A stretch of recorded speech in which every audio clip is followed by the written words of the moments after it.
Hey guys, it is June 11th, 2024. 16 years since Corey has been gone from this earth. 16 years ago. We were reeling. I was mad, sad in disbelief. Didn't believe it. Didn't believe that I had just heard the news that my son had fallen 6 stories to his death from a hallway window in a hotel to the street below. Wow. And the minute I got that news, my life changed forever. The most wonderful thing that came out of that was my relationship with Jesus Christ. More firm and more sound than ever before. And if not for that relationship with Jesus Christ, my past history with alcohol would have definitely reared its ugly head that night, because I had quit drinking almost 6 months before Corey died. Finally, for the first time since I was a younger guy. Wow, glasses are crooked. Anyway. Yeah, I mean, I had been drinking and I'd quit. Rededicated my life to Christ. So that night when Corey died, I'd already had a firm foundation built up again. And the first thing I wanted when I got that news was a drink. And I knew in my heart, and God knew, that if I took that drink, I wouldn't be here now. Betty would have left me. Well, I probably would have been gone. I probably would have died from cirrhosis of the liver or something. I would have drank myself to death, I'm sure. And alcohol might not have been good enough at some point, and I had to go to harder things. But God had other plans, thank God. And for once in my life, that free will that we all have, I chose Christ. I chose Christ, and I tell people all the time, I chose Jesus and junk food. The Jesus part's been great, the junk food not so much. But it's been rough. It's been a living hell. It really has. I wouldn't wish it on any parent. And I know they didn't understand back then, but a lot of Corey's friends be like, yeah, I know how you feel, man. I lost, Corey was my best friend, or I'll have had people say since then, I know how you feel. I've lost my best friend, or I lost my grandma or my dad, and it doesn't compare. There's no comparison. And I don't know what it's like to lose a spouse. I know what it's like to lose a dad. I don't know what it's like to lose a brother or sister. I don't have any. My mom and dad looked at me and were like, hey, we ain't doing this again. This one's a freak. Anyway, I've lost my best friend. To be honest with you, perfectly honest with you, Corey's the hardest thing, losing a child, I believe, is the hardest loss anybody could ever have. And then my dog was second. That was the second worst loss I've ever had. My most favorite dog, little Tink, who he would lay beside me every night after Corey died, and I had tears run down the side of my face onto my pillow, into my ears. The tears would just fill my ears. I'd turn my head, and a little Tink would be there, and he'd just cleaning my eyes, cleaning the tears off. And then I lost him like 4 years later. Unbelievable. Anyway, rough stuff, right? Well, tonight, 16 years later, I'm in a much better place. And if I was to say that I miss Corey every minute of every day, I would be lying, because I don't think about Corey every minute of every day. He is on my mind every day. I miss him every day. I wish to God that he was here every day. I wish to God sometimes he could take the place of people that are here.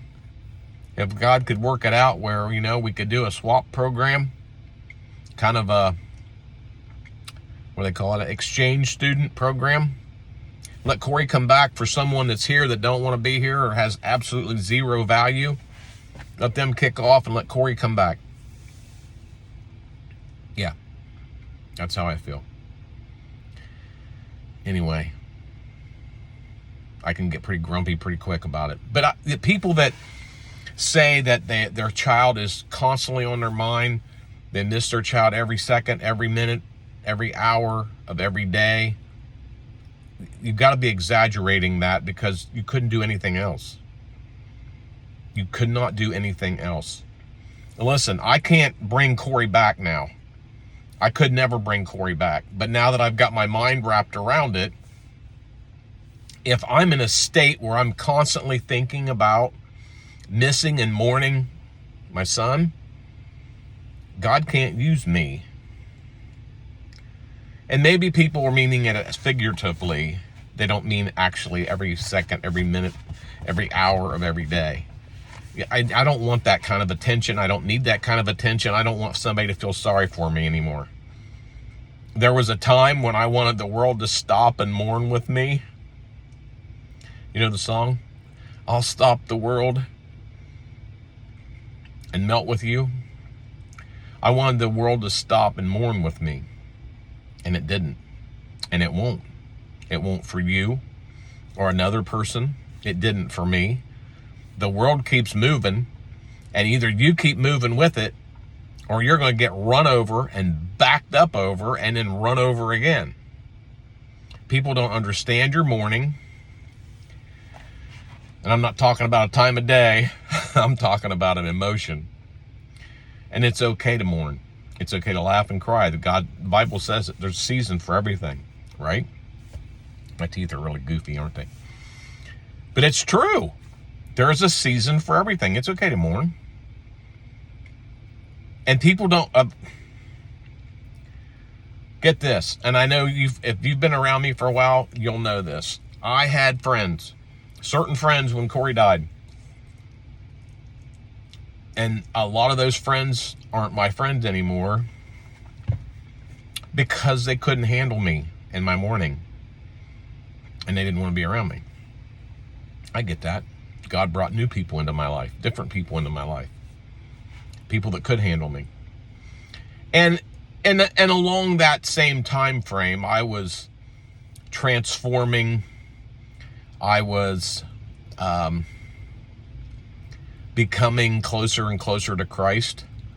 So a lot of the friends that I had back then that I partied with or was not a good guy with didn't want to be around me anymore. Because if they don't come along with you on this journey to be a Christian, then they can't understand you, and you will lose them as a friend. And family's the same way. And I've said this in other videos. You don't have to go any further than your own family to find people that will make fun of you or put you down or treat you differently because you've given your life to Christ. It's true. But you stay the course, man, woman. Stay the course, because eventually somebody out there, family, friends, neighbors, see a difference in you, and they might want that. Especially in a situation when you lose your child like this. And somehow out of that, you're praising God. You're lifted up. You're upbeat. And that's not normal. You're sick, you're hurting, and you're upbeat, and you're trying to help other people in your suffering. That's not normal. Somebody's going to want that. Somebody's going to think, what's going on? I want that. I want that peace in the storm. I want to be that eagle sitting beside that raging waterfall that's just turmoil all around you, and you're at peace. Am I always at peace? No. I can get pretty grumpy pretty quick, especially when I think about Corey. And I have pictures and certain things, certain memorabilia of Corey that I have sitting around that I look at all the time. and doesn't bother me. It brings a smile to my face. If I get a picture out I haven't seen, or I put a video in, I can't even watch a video right now. I don't think but anyway, I used to watch videos over and over, highlights of him playing football. I haven't done that in a while. If I got one of those out, I'd be right back there to June 11th, 2008. Unbelievable. So, the journey that I'm on, I'm glad I'm on. I can't change the outcome. I do know why I'm here, to serve the Lord, and I know where I'm going, and that's to heaven. But while I'm here, I want to bring people with me when I go. And I'm always going to be trying to be honest, truthful, biblically based, and sound in the theology. And I'm going to try to come at it with faith, hope, and love. And the greatest of these is love, says Paul. So tonight, we'll talk about the fruit of the Spirit in this situation. There are 9 fruits of the Spirit. The first one is love. Now, if you're in the King James Bible, the first one is charity. But charity is love, right? Okay, so the 9 fruits of the Spirit, and I don't think the order is by accident, right? Love, joy, peace, patience, kindness, goodness, faithfulness, gentleness, and self-control. Love is first. Paul said faith, hope, and love, these 3, but the greatest of these is love. When the Sanhedrin were chasing Jesus around and they asked him what the greatest commandment was, he said the first and greatest commandment is to love the Lord your God with all your heart, mind, soul, and strength, right? And the second is to love your neighbor as yourself. Well, who's your neighbor? Everyone. Not just your actual neighbor that lives to the north, south, east, and west of you, unless you have a big cornfield behind you, and then it's maybe north, south, and east, or you know what I'm saying. Anywho,